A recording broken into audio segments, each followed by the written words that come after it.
요한복음에서 그려진 예수 그리스도의 순환기는 그분께서 하늘로 올라가는 길을 만들고 그 영광을 누리시는 이야기입니다.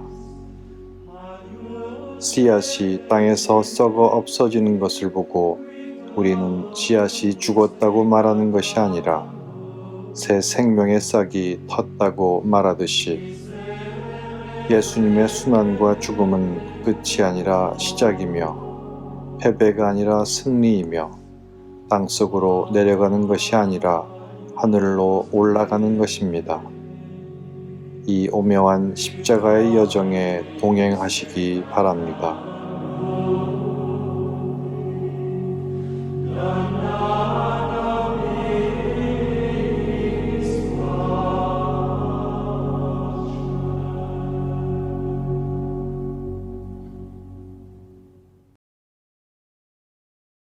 주간 첫날 이른 아침 아직도 어두울 때에 마리아 막달레나가 무덤에 가서 보니 무덤을 막았던 돌이 치워져 있었다.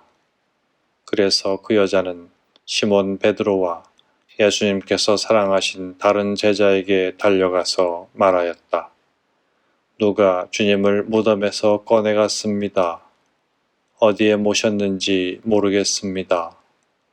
베드로와 다른 제자는 밖으로 나와 무덤으로 갔다.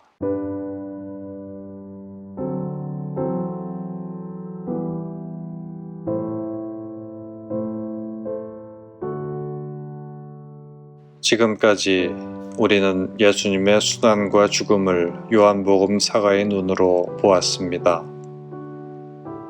마지막 날인 오늘은 부활에 대한 이야기를 살짝 엿볼까 합니다. 부활이 없다면 예수님의 순환과 죽음은 아무런 의미가 없기 때문입니다.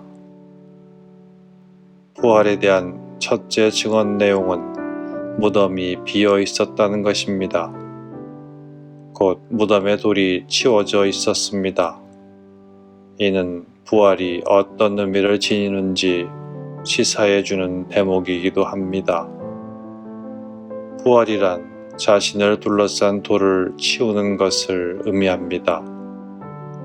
마치 병아리가 달걀 껍데기를 깨고 나오듯 우리 삶을 가두는 온갖 장벽을 허물었을 때 우리는 부활의 삶을 살 수 있습니다. 오스카 와일드의 거인의 정원이라는 동화가 있습니다. 거인이 집을 비운 사이 아이들이 거인의 정원에서 날마다 놀았습니다. 7년 만에 집에 돌아온 거인은 자기의 정원이 아이들의 놀이터로 변한 것을 보고 화를 냅니다. 그리고 정원 둘레에 높은 담을 쌓아 아이들이 더 이상 정원에 들어오지 못하게 했습니다.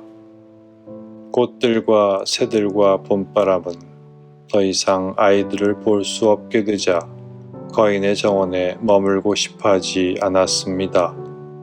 그래서 거인의 정원은 1년 내내 을씨년스런 겨울만 계속되었습니다.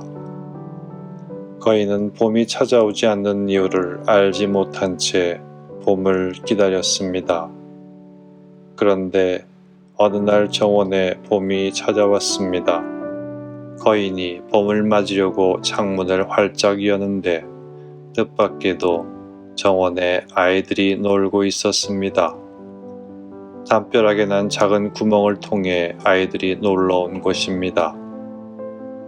아이들이 뛰노는 모습에 꽃들과 새들과 봄바람이 거인의 정원을 다시 찾아온 것입니다. 아이들이 없으면 봄이 찾아오지 않는다는 것을 깨달은 거인은 그제야 정원 둘레에 친 높은 담을 헐어버리고 언제든지 아이들이 찾아와 놀 수 있게 했습니다. 삶의 울타리를 높이 세우고 그 삶 속에 자기를 가두는 사람은 부활할 수 없습니다. 예수님이 부활하시며 가장 먼저 하신 일은 무덤에 돌을 치운 것입니다. 어쩌면 이 돌을 치우기 위해 그분께서는 순환과 죽음을 받아들이신 것이라 할 수 있습니다. 우리도 마찬가지입니다. 부활의 첫 걸음은 우리를 가두는 장벽을 허무는 데서 시작됩니다. 그리고 그 장벽을 허무는 유일한 길은 예수님처럼 하나님 아버지의 뜻에 따라 우리 자신의 순환과 죽음을 받아들이는 것입니다.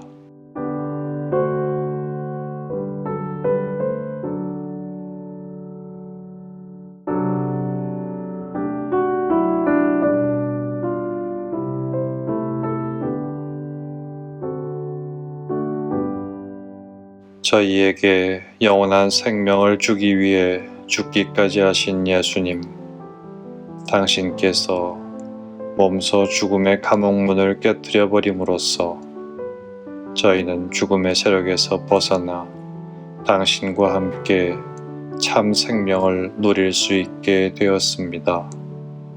주님, 저희가 참 생명의 기쁨을 온전히 누릴 수 있게 하소서. 저희도 자신을 가두는 무덤의 돌을 허물게 하소서. 그리하여 알량한 자존심과 부정적인 비판의식, 열등감과 이기주의와 세속적 즐거움이라는 돌을 치우고 참된 자유를 누리게 하소서.